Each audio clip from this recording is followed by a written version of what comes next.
নমস্কার, চলে এসেছি আপনাদের প্রিয় শো নিয়ে, স্যাটারডে ম্যাটিনি শো।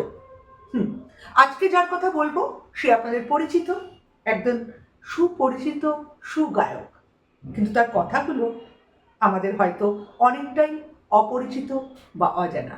চলুন তাহলে শোনা যাক সেই চেনা মানুষের অজানা কথা।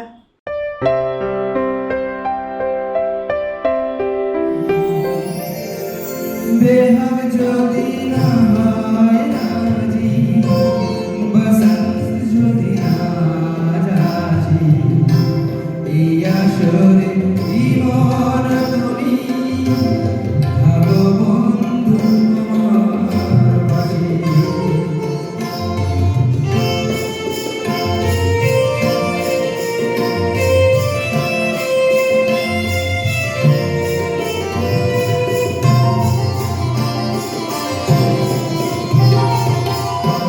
তোমার সুরের হাতটি ধরে চলো চলে যাই, যেখানেতে আনন্দরা বাজে গো সদা। নমস্কার অভিজিৎ দা, নমস্কার, শিল্পী ক্রিয়েশনস চ্যানেলে আপনাকে স্বাগত। অনেক অনেক ধন্যবাদ আমাকে আমন্ত্রণ করার জন্য। অনেক অনেক ধন্যবাদ আপনাদের শিল্পী ক্রিয়েশনকে অনেক ধন্যবাদ আমাকে আমন্ত্রণ জানানোর জন্য। ম্যাডামকে অনেক ধন্যবাদ আমাকে এখানে আনার জন্য। আজকে অভিজিৎদার গান তো আপনারা শুনেছেন, শোনেন। আজকে শুনবো অভিজিৎদার কিছু অজানা বা কম জানা কথা। অবশ্যই। অভিজিৎদা, আপনি একজন বেশ পপুলার সিঙ্গার। আপনাকে বিভিন্ন অনুষ্ঠানে প্রায়শই গান করতে দেখা যায়, খুব স্বাভাবিক, আপনি একজন সুপরিচিত গায়ক।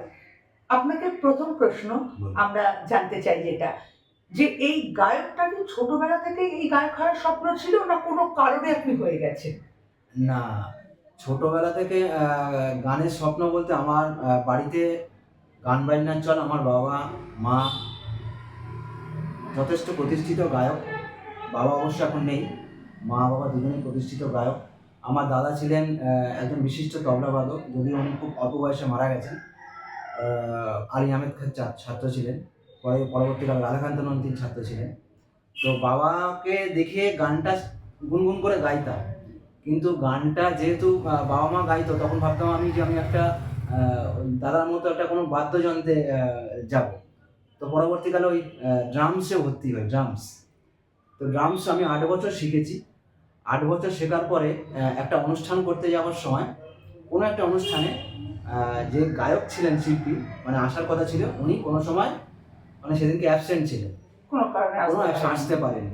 এবং অনুষ্ঠানের সময় হয়ে গেছে, এবং যারা আমাদের ব্যান্ডে যারা ছিলেন, মানে আমরা যারা যন্ত্রসঙ্গী আর শিল্পী যারা ছিলেন, তারা জানতেন যে আমি খুব একটু ভালো ভালো গানটা জানি। তো আমাকে একদিন সেদিনকে বলা হলো যে এরকম আমার অভিজিৎ, তোমাকে একটা কাজ করতে হবে, আমরা খুব বিপদে পড়ে গেছি। বলুন কি? বললো তোমাকে আজকে এই ড্রামসটা বাজাতে হবে না, তোমাকে গানটা করতে হবে আজকে, কারণ আমাদের শিল্পী আসেনি, একটু পরে প্রোগ্রাম শুরু হবে, এখন তো 11th আওয়ারে আমরা কাউকে পাবো না, তোমাকে আজকে একটু প্রক্সি দিতে হবে।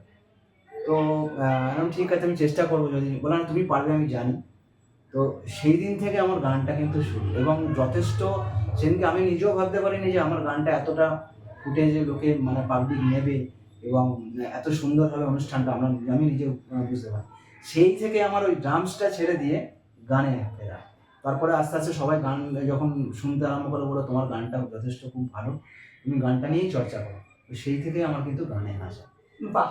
আমরা চেনা মানুষ অজানা কথায় দেখেছি বড় বড় কৃতি গুণী ব্যক্তিরা, শিল্পী, অভিনেতা, লেখক, খেলোয়াড়, লেখক, সবাই মানে বিভিন্ন কারণে তাদের শিল্পী সত্তায় বজায় রেখে এই জগতে প্রবেশ করেছে। সবাই যে একদম ভেতর থেকে, কেউ কেউ আজন্ম ইচ্ছা মানে পালন করেছে, আবার কারো কারো ঘটনাচক্রে হয়ে গেছে। আচ্ছা অভিজিৎ দা, আপনার কাছে পরবর্তী প্রশ্ন। আপনি এখন এমনি তো আমরা আপনাকে দেখতে পাচ্ছি বিভিন্ন সিনেমায় প্লেব্যাক, ইভেন আমার সিনেমাতেও অভিজিৎ দা অনলাইন ভাবে ভারী সুন্দর একটি রবীন্দ্রসঙ্গীত পরিবেশন করেছেন, প্লেব্যাক করেছেন। এছাড়া আপনি কোথায় কি করছেন? আর একটা আমার প্লেব্যাক, মানে আপনার সিনেমার আগে একটা প্লেব্যাক আমার এখনো হয়ে আছে, যেটা এখনো রিলিজ করেনি। বম্বের একজন প্রখ্যাত পরিচালকের সঙ্গে আমার পরিচিত হয়েছিল। উনি আমার গান শুনে উনি আমাকে একটি রিকোয়েস্ট করেন একটি গান করার জন্য। তো ওনার সিনেমাটা এখনও প্রসেসে আছে, মানে এখনও শুটিং শেষ হয়নি। আর একটা সৌভাগ্য হয়েছে, উনি যে গানগুলো আমাকে করিয়েছেন, মানে বাংলার একজন বিশিষ্ট সঙ্গীত পরিচালক, খুব গুণী মানুষ, ওনাকে আমার সশ্রদ্ধ প্রণাম। আমি যে ওনার সুরে গান করতে পারবো এটা আমার কাছে একটা বিরাট অ্যাচিভমেন্ট। সঙ্গে স্বর্গীয় শ্রদ্ধেয় শ্রী অজয় দাসের সুরে আমার দুটি গান ওনার ইয়েতে আছেন। উনি লাস্ট ওই ট্র্যাকটা করে গেছিলেন অজয় দাস, সেই সুরে আমি যে গান দুটো করছি এটা আমার ভীষণভাবে শিল্পী, মানে একজন সঙ্গীত শিল্পী হিসেবে এটা আমার একটা পরম পাওয়া। এটা এখন প্রসেসে আছে, অর্ধেক শুটিং হয়েছে, খুব শিগগিরই হয়তো সামনে 2025-এর লাস্টে বা 2026-এ এটা রিলিজ হবে।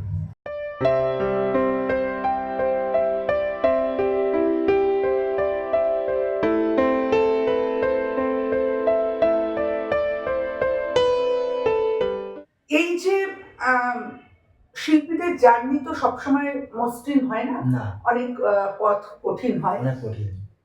তো আপনার জীবনে কি এরকম কোনো প্রতিবন্ধকতা এসেছে বা ফেস করতে হয়? এটা যদি আমাদের শিল্পী ক্রিয়েশনসের দর্শকদের সাথে শেয়ার করেন। দেখুন, আমরা যে জগতে আছি এটা অ্যাকচুয়ালি এমন একটা জার্নি যেখানে প্রতিটা সময় যতটা আপনি যাবেন ততটাই যেমন বিপদ আছে তেমনি আপনার ভালো লাগার জায়গা তো আছে, অতি অবশ্যই আছে, কিন্তু প্রতিটা পদে বিপদ আছে। বিপদ বলতে এই মিনস যে আজকালকার দিনে কেউ কারোর ভালো চায় না, সত্যি কথা বলতে। মানে আমি যদি একটু ভালো কাজ করতে পারি, কাউকে যদি আমি বলি যে দাদা একটু শেয়ার করুন না, কখনোই সেটা করেন না। তো সেই পথগুলোকে খুঁজে পেতে যতটা স্ট্রাগল করতে হয়, অনেক সময় দেখা গেছে যে এরকম মানে খুব কষ্ট হয়, যাদেরকে আমি হয়তো অনেক কিছু বলে দিয়েছি, তাদের কাছে পরবর্তীকালে যখন আমি সেই আবদারটা করছি যে আমাকে একটু বলে দাও, তারা কিন্তু সেইটা শেয়ার করছেন।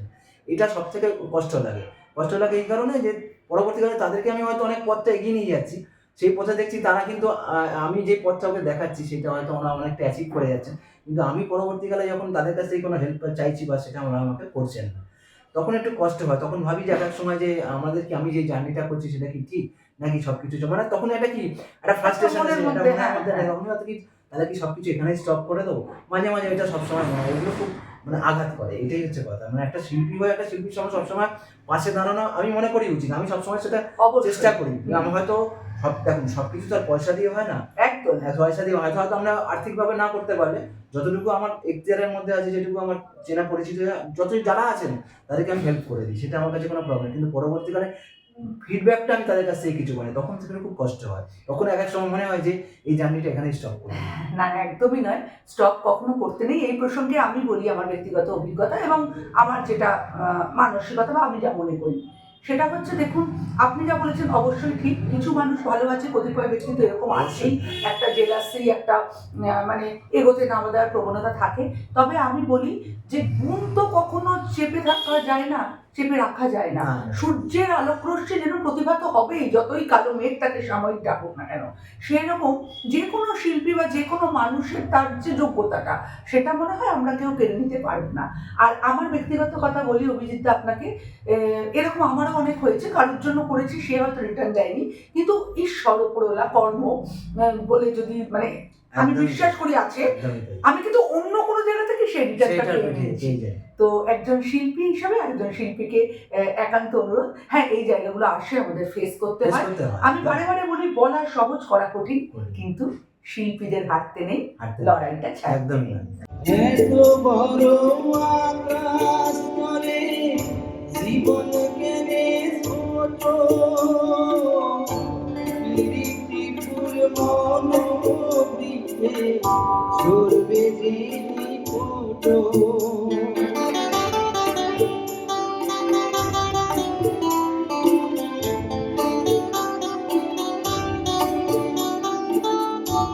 এত বড় আকাশ তলে জীবন কেনে ছোট, পিরিতি ফুল মন বৃদ্ধে ঝরবে যে ফোটো। অভিজিৎদা, প্রত্যেক মানুষের জীবনে কিছু স্মরণীয় ঘটনা থাকে, তো আপনার এরকম একটা কথা আমাদের শিল্পী ক্রিয়েশনসের দর্শকদের সাথে শেয়ার করুন প্লিজ। তার সুখের, দুঃখের, ভয়ের, আনন্দের, যেটা আপনার কাছে স্মরণীয় আমাদের দর্শকদের সাথে যদি একটু শেয়ার। হ্যাঁ, অতি অবশ্যই আছে। আমার জীবনের শিল্পী হিসেবে গান যতটা গিয়েছি একটা অনুষ্ঠানে, অবশ্যই একটা স্মরণীয় ঘটনা আছে। আমি বিগত 5-7 বছর আগে একটা অনুষ্ঠানে গিয়েছিলাম জঙ্গলমহল সাইডে, একদম প্রত্যন্ত গ্রাম এরিয়া। সেখানে একটা অনুষ্ঠান, রক্তদান শিবির একটা অনুষ্ঠান হয়েছিল, যেখানে গান গাইতে গিয়েছিলাম আমি। তো সেখানে এত সুন্দর অনুষ্ঠানটা হয়েছিল, মানে আমাকে বলেছিল যে 4-5টা গান করে নেবে আসতে, কিন্তু আমি সেখানে 1 ঘন্টা 20 মিনিট আমি অনুষ্ঠান করেছিলাম। এবং পরবর্তী করে অনুষ্ঠান করার শেষে যখন আমি স্টেজ থেকে নামি, কিছু না হলেও আমাকে চারপাশে মহিলা এবং পুরুষ মিলিয়ে প্রায় 150 লোক ঘিরে ধরেছিল যে আপনারা আমার অটোগ্রাফ দিতে হবে। মানে এত সুন্দর গান হয়েছিল, মানে পাবলিক ছাড়তে চাইছিল না, দর্শক বন্ধুরা ছাড়তে চাইছিল না। আপনাকে মানে অতজনকে আমাকে ওখানে দাঁড়িয়ে দাঁড়িয়ে অটোগ্রাফ দিতে হয়েছে। এটা আমার কাছে সবথেকে শিল্পী হিসেবে সবথেকে বড় পাওনা। আমি দদানাদের কাছে আমি কৃতজ্ঞ। আমি সকল দর্শক বন্ধু, আমার যারা গান ভালোবাসেন, আমাকে যারা আজকে এই জায়গায় এনেছেন, তাদের কাছে আমি অনেক অনেক অনেক কৃতজ্ঞতা, অনেক অনেক ধন্যবাদ। আপনারা সবসময় ভালো থাকবেন, সুস্থ থাকবেন, আমাকে এগিয়ে যাওয়ার জন্য আশীর্বাদ করবেন।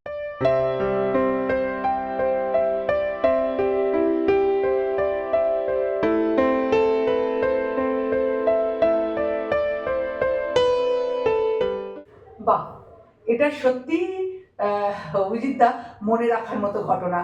একজন শিল্পীকে সবাই জড়িয়ে ধরছে, অটোগ্রাফ নিতে যাচ্ছে।